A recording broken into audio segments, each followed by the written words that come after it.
کله یو بچی هغه جګړې کوي او د خپل مور سره ضد کوي انتهایي او الله دې موږ معاف کړي موږ د خپل بچي په پیسو باندې ډېر اړېلي دي پیسې دې ول نه ورکړي ښه نو پرېږدي نه نو زه تاسو ته داسې یوه وظیفه ښیم انشاءالله العزیز تاسو بیا ټرای وکئ چې کله تاسو سره خپل بچي هغه ضد کوي جګړه کوي او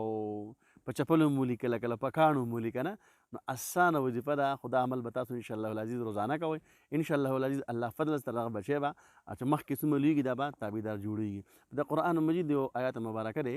بل هو قرآن مجید فی لوح محفوظ دا تاسو 21 سپیرې په اوبو باندې دموئ او دغه ماشوم له ورکوئ انشاءالله العزیز هفته کې به دننه دغه ماشوم د خپل امي د خپل ابو خبره مني صحیح ده که نه دي نو که تاسو څه وایئ چې بهي زما ماشوم خو روغ دی خو راشه د ما یو ملګری دی او د هغه ماشوم هغه دغه کوي هغه ضد کوي راشه دا ویډیو هغې ته ورسوه نو په دې کې به تاسو هم ثواب دی زما پکې هم ثواب دی صحیح ده تاسو به هم خلک دواګانې کوي ما ته به هم خلک دواګانې کوي نو کوشش وکړو دا ویډیو مخکې د هغو سره لازماً خپلو ملګرو سره شیر کړئ جزاک الله احسن الجزا